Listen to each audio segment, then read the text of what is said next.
कुछ ही ना।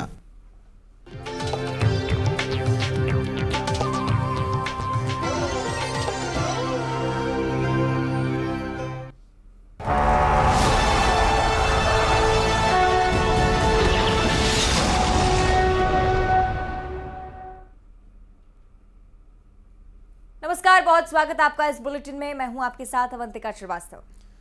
सुप्रभात छत्तीसगढ़, मैं हूं आशीष त्रिपाठी आपके साथ और चुनावी खबरों पर नजर डालेंगे। शुरुआत करते हैं महासंग्राम 2023 की इस वक्त की बड़ी खबर से। आपको बता दें, मुख्यमंत्री भूपेश बघेल का प्लेन दिल्ली के बजाय लखनऊ में उतरा। दरअसल मुख्यमंत्री भूपेश बघेल दिल्ली के बजाय लखनऊ में लैंड हुए। दरअसल खराब मौसम के चलते लखनऊ में लैंडिंग हुई उनके प्लेन की। दिल्ली में जहाज को उतरने की परमिशन नहीं मिली। 8 चक्कर लगाने के बाद लखनऊ जाने के निर्देश मिले थे। प्लेन को तेल भरवाने के लिए लखनऊ में उतारा गया है। मौसम सही हुआ तो भूपेश बघेल दिल्ली लौटेंगे। दरअसल मौसम ठीक होने के बाद ही मुख्यमंत्री दिल्ली जा पाएंगे और दिल्ली में कांग्रेस की एक बैठक होनी है अवंतिका। और चूंकि जिस तरह अब तक बैठकों का दौर दिल्ली में हुआ है, ताबड़तोड़ जो आना जाना इस वक्त कांग्रेस के बड़े नेताओं का दिल्ली लगा हुआ है। ऐसे में क्योंकि कल रात से ही मौसम खराब था, कुछ देर रात तेज बारिश भी हुई है दिल्ली में और इसके चलते 8 चक्कर तक प्लेन को लगाने पड़े और उसके बाद लखनऊ में लैंड करना पड़ा मुख्यमंत्री भूपेश बघेल को। चूंकि 8 चक्कर लगाने में काफ़ी ज़्यादा फ्यूल कंजम हुआ है और फ्यूल कंजम्पशन होने की वजह से उसे फ्यूल को रिफिल करने के लिए लखनऊ में लैंड करना पड़ा मुख्यमंत्री भूपेश बघेल को।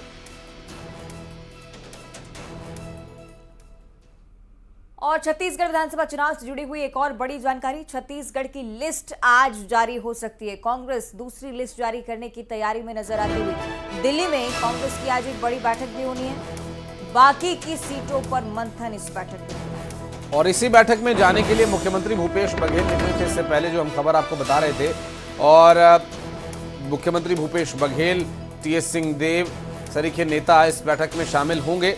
और आपको बता दें, आज की ये बैठक काफ़ी महत्वपूर्ण है और दिल्ली में कांग्रेस की ये बड़ी बैठक कई मायनों में महत्वपूर्ण मानी जा रही है। चूँकि बाकी की जो सीटें हैं छत्तीसगढ़ की, उनमें किन कैंडिडेट्स को उतारा जाए, किन कैंडिडेट्स का नाम किस सीट पर फाइनल होगा, ये देखने का विषय रहेगा। और इसके लिए मुख्यमंत्री भूपेश बघेल, उनके साथ उप मुख्यमंत्री टीएस सिंहदेव दिल्ली में इस बैठक में शामिल होंगे। और चूंकि छत्तीसगढ़ की जिम्मेदारी प्रभारी के तौर पर हरियाणा की पृष्ठभूमि से आने वाली कुमारी शैलजा संभाल रही हैं, ऐसे में संभावना है कि वे भी इस बैठक में मौजूद रहें और इस बैठक के बारे में भी डिटेल्स आगे आप तक पहुंचाते रहेंगे। फिलहाल आपको बता दें कि मुख्यमंत्री भूपेश बघेल, टीएस सिंहदेव, कुमारी शैलजा आज दिल्ली में बैठक के लिए पहुंचे हुए हैं। और अभी माफ कीजिएगा, भूपेश बघेल अभी नहीं पहुंचे हैं क्योंकि उनका प्लेन लैंड नहीं कर पाया। उनका प्लेन खराब मौसम होने की वजह से लखनऊ में लैंड हुआ और उसके बाद अब दिल्ली कितनी देर में वे पहुंचेंगे, आगे डिटेल्स आप तक पहुंचाएंगे। फिलहाल आगामी स्थिति को देखते हुए कांग्रेस पार्टी के लिए आज की बैठक बेहद महत्वपूर्ण। निश्चित तौर पर आशीष, क्योंकि बहुत बड़े नेता लगातार शिरकत करते हुए, मंथन करते हुए बची हुई सीटों को लेकर। बड़ी बात यह कि कोई नाराज भी ना हो और अच्छे से अच्छे प्रत्याशी को चुनावी मैदान में उतारा जा सके। और इसी के चलते ये मंथन काफी लंबा होता है। बाकी के सीटों पर आज चर्चा के लिए मुख्यमंत्री भूपेश बघेल पहुंचेंगे, टीएस सिंहदेव की मौजूदगी होगी। कुल मिलाकर आप ये कह सकते हैं कि आज दूसरी लिस्ट जारी होने के पूरे आसार नजर आते हैं, अगर बैठक में इन तमाम बड़े नेताओं के बीच सहमति बनती है तो। इससे पहले कुछ सीटों का ऐलान हो चुका है। प्रत्याशियों के ऐलान के बाद कुछ जगह ऐसी भी जहां पर विरोध भी देखने को मिल रहा है पार्टी को।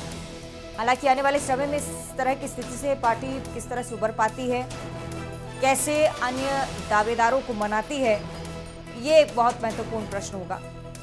इससे पहले मुख्यमंत्री भूपेश बघेल, जिन्हें लेकर ये जानकारी कि लखनऊ में उनका प्लेन लैंड कर चुका है। बिल्कुल बात करेंगे, हमारे सहयोगी अशरफ काजमी इस वक्त दिल्ली से मौजूद हैं और युगल तिवारी रायपुर से मौजूद हैं। पहले अशरफ आपके पास आते हैं अपडेट लेने के लिए, मीटिंग के बारे में क्या डिटेल्स हैं?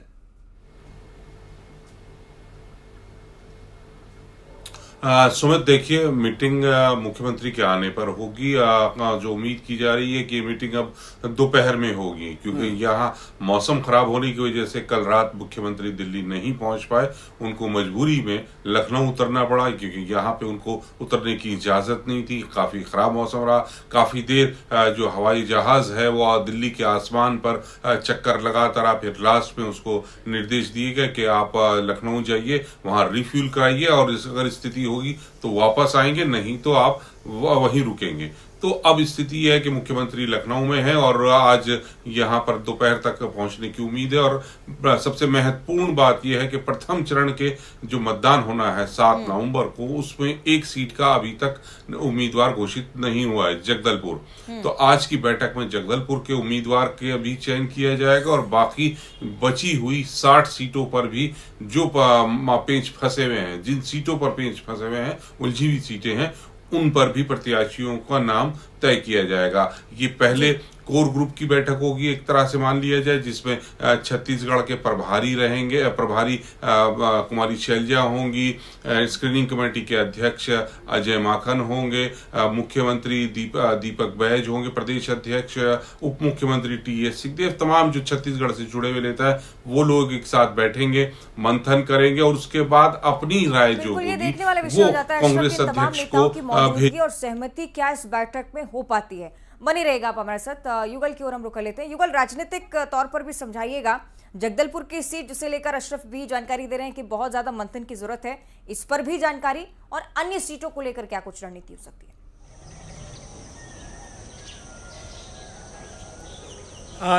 देखिए अंशिका, जिस तरह से अभी जगदलपुर की जो पेच है वो फंसी हुई है, 4 प्रत्याशियों ने दावा ठोका है, और इसमें काफ़ी अहम इसलिए माना जा सकता है क्योंकि 20 तारीख को नामांकन का अंतिम तिथि है, और ऐसे में कांग्रेस के ऊपर एक मनोवैज्ञानिक दबाव है कि जल्द से जल्द जो सीट हैं उनके नामों की घोषणा कर दी जाए, अन्यथा काफ़ी दिक्कतें होती हैं। प्रचार प्रसार से लेकर के तमाम तरह की अड़चनें हैं वो आती हैं, और जैसा कि मौसम भी साथ नहीं दे रहा है, मुख्यमंत्री का जो जहाज है वो उनको दूसरे जगह लैंड करना पड़ा है, तो कई तरह की अड़चनें हैं वो फिलहाल अभी दिख रही है। जगदलपुर की सीट की घोषणा जितनी जल्दी होगी उतना आसान होगा उनकी जीत के लिए। अगर हम छत्तीसगढ़ की सीटों की बात करें तो यहाँ पर सांसद हैं, पूर्व सांसद हैं, वो मैदान पर हैं। विष्णुदेव साय को मैदान पर उतारा गया है जसपुर जिले से। इसके अलावा गोमती साय हैं, वो भी मैदान पर हैं। अरुण साव जो प्रदेश अध्यक्ष हैं, सांसद हैं बीजेपी के, वो भी उन्हें मैदान में उतारा गया है। तो कांग्रेस के पास एक बड़ी चुनौती ये है कि इन बड़े बीजेपी के जो कद्दावर नेताओं हैं उनके खिलाफ ऐसा कौन सा प्रत्याशी दिया जाए जो आसानी से जीतकर विधानसभा तक पहुंच सके।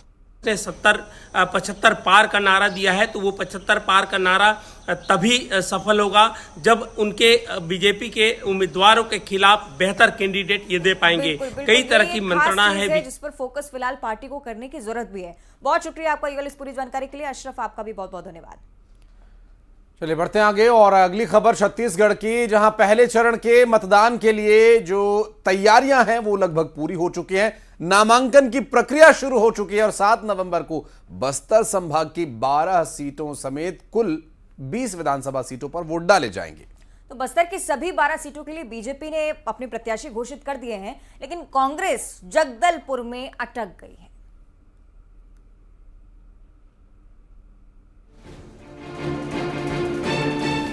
7 नवंबर वो तारीख जब छत्तीसगढ़ में पहले चरण का रण होगा। जिन 20 विधानसभा सीटों पर वोटिंग होनी है उनमें बस्तर की सभी 12 सीटें शामिल हैं। बीजेपी ने सभी सीटों पर अपने उम्मीदवारों का ऐलान कर दिया है, लेकिन कांग्रेस एक सीट को लेकर असमंजस में है। कांग्रेस ने 11 सीटों पर प्रत्याशी घोषित कर दिए हैं, लेकिन जगदलपुर सीट को लेकर पेंच फंसा है और मंथन का दौर जारी है। जगदलपुर में बीजेपी ने इस बार किरण देव पर भरोसा जताया है, जबकि कांग्रेस ने इस सीट पर अपना उम्मीदवार घोषित नहीं किया है। जगदलपुर सीट संभाग की काफी अहम सीट है। ऐसा इसलिए क्योंकि बस्तर की 12 सीटों में से सिर्फ जगदलपुर सीट ही सामान्य वर्ग के लिए आरक्षित है। वर्तमान में जगदलपुर सीट पर कांग्रेस का कब्जा है। जगदलपुर में कांग्रेस प्रत्याशी घोषित न होने पर सियासी बयानबाजी जोर पकड़ रही है। बीजेपी एक तरफ दमदार प्रत्याशी नहीं होने की बात कर कांग्रेस पर तंज कस रही है। कांग्रेस भी पलटवार में पीछे नहीं। कांग्रेस के मुताबिक बीजेपी प्रत्याशी पहचान के संकट से जूझ रही है। तो वस्तुतः इनके पास कोई आदमी है ही नहीं जो भारतीय जनता पार्टी के प्रत्याशी का सामना कर सके, इसलिए टिकट में लेट भी कर रहे हैं, देरी कर रहे हैं। डेंजर सिर्फ समझ रहे हैं कांग्रेस की?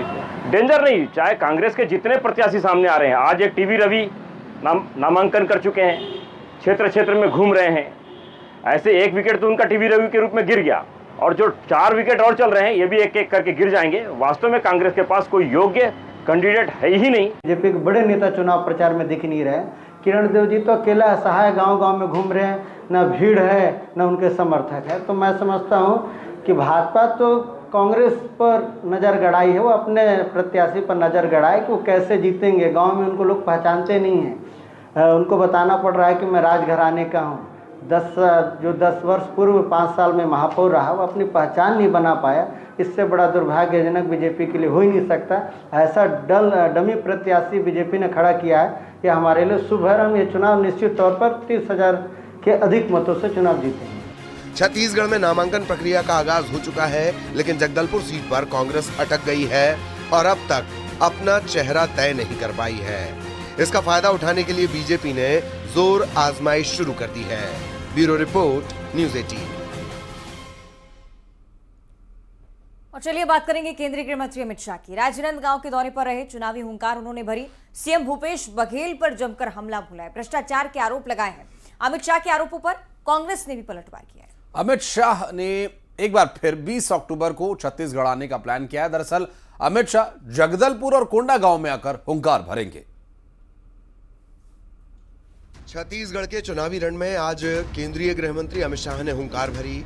राजनांदगांव में रमन सिंह के नामांकन से पहले अमित शाह ने चुनावी सभा को संबोधित किया। इसमें उन्होंने कांग्रेस पर जोरदार प्रहार किया। सीएम भूपेश बघेल पर हमला बोलते हुए अमित शाह ने कहा कि उन्होंने छत्तीसगढ़ को कांग्रेस के दरबार का एटीएम बना दिया है। 5 साल में आपने क्या किया, इसका जरा हिसाब किताब दीजिए। मुझे मालूम है हिसाब देने का आपका स्वभाव नहीं है, आप विकास का हिसाब किताब नहीं करते हो।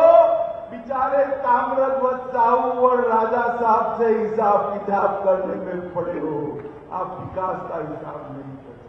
भूपेश बघेल ने छत्तीसगढ़ को कांग्रेस के दरबार का एटीएम बनाकर रखा है, एटीएम बना।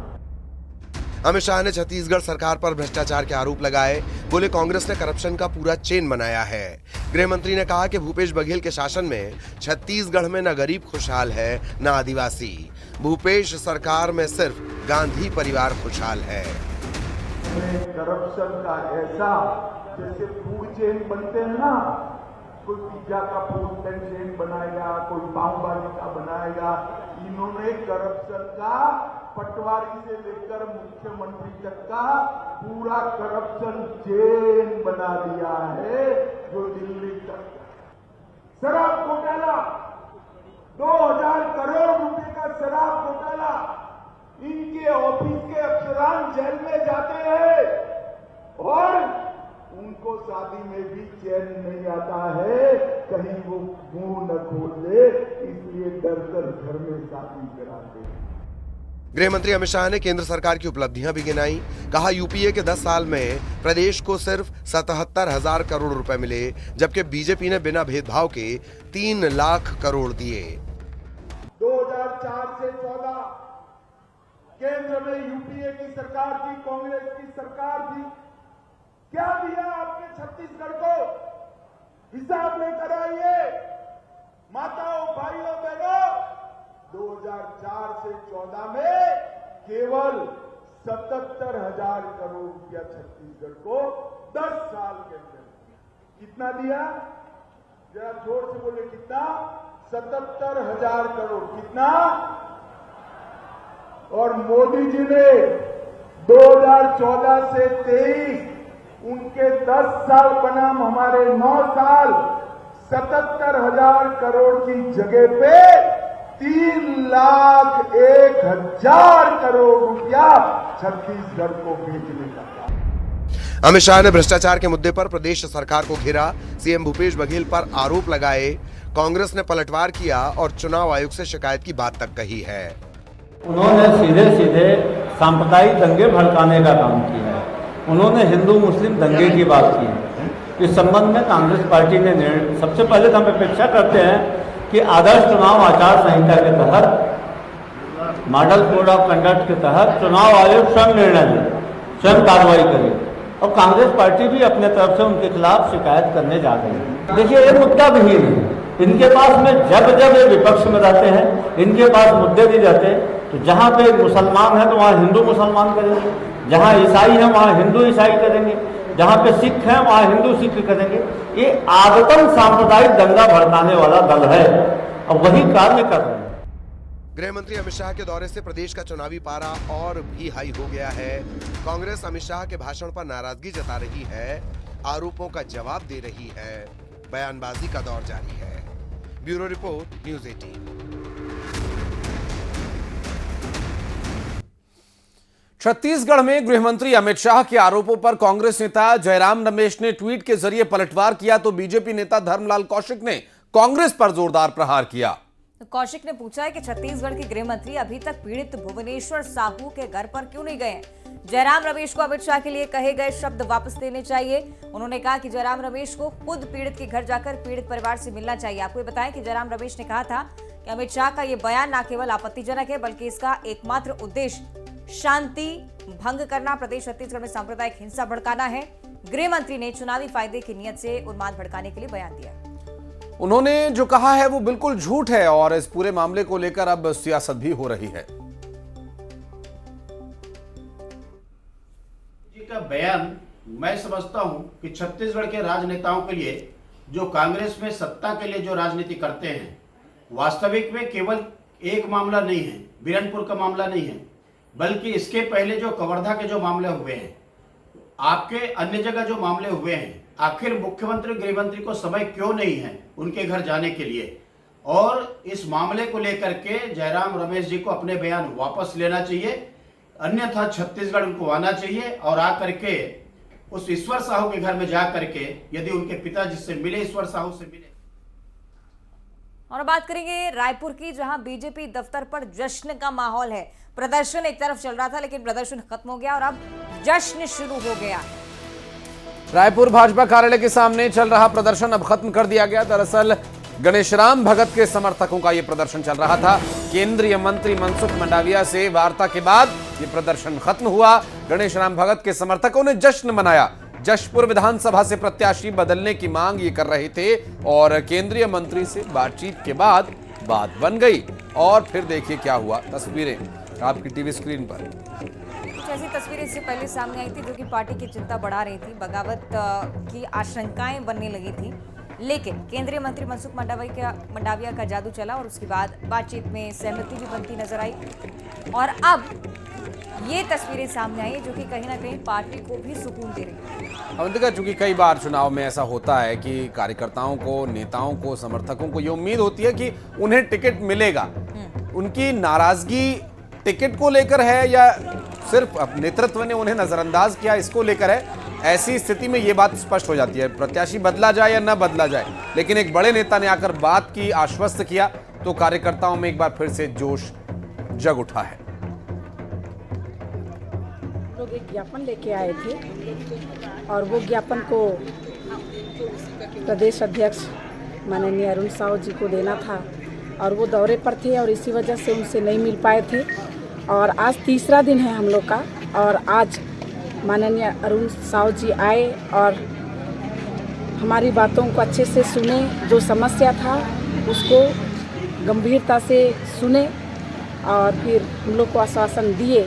प्रदेश अध्यक्ष जी हमारे पास आए, हमारा कार्यकर्ताओं का मान सम्मान रखे, हमारी सारी बात को सुने और अंत में यही हम लोगों को बहुत अच्छा आश्वस्त किए हैं और शीर्ष नेतृत्व तक हमारी बातें भी पहुंचाने की बात कहे हैं और जो भी होगा अच्छा होगा का आश्वासन मिला है।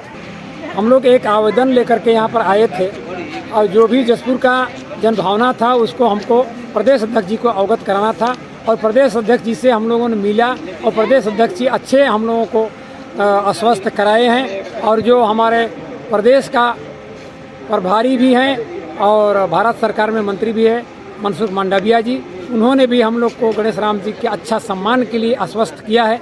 इसलिए हम लोग हंसी खुशी से भारतीय जनता पार्टी का सरकार बनाएंगे और यहाँ से हम लोग जा रहे हैं।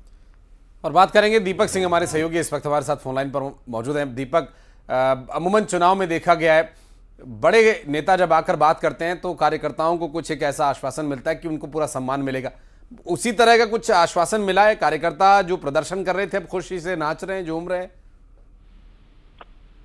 जी आशीष, आपको मैं बताऊं कि 14 अक्टूबर से लगातार जो है इन लोगों का जो प्रदर्शन है वो भाजपा कार्यालय रायपुर के सामने चल रहा था। और प्रदर्शन के पहले दिन रात को जो है बृजमोहन अग्रवाल वहां इनको मनाने पहुंचे थे आधी रात को, लेकिन इन्होंने उनकी बातें सुनी, लेकिन उन्होंने कहा कि जब तक कोई बड़ा नेतृत्व इनसे बात नहीं करेगा तब तक इनका प्रदर्शन जारी रहेगा। जिसके बाद जो है संगठन मंत्री पवन साय और अरुण साव भी मौके पर पहुंचे, उनसे बात की। और कल रात को जो है केंद्रीय मंत्री मनसुख मंडाविया से इनकी बातचीत हुई। 6 सदस्यीय टीम ने जो है इनसे मुलाकात की और अपना पक्ष रखा, जिसके बाद जो है केंद्रीय मंत्री मनसुख मंडाविया ने इनकी मांगों पर इसके बाद अब पार्टी की जो एक असहजता की स्थिति दीपक थी जो बन रही थी वो अब दूर हो गई है। बहुत शुक्रिया दीपक आपका इस पूरे मामले पर जानकारी देने के लिए।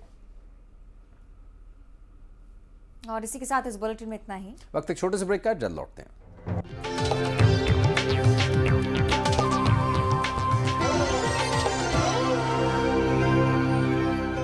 Meet On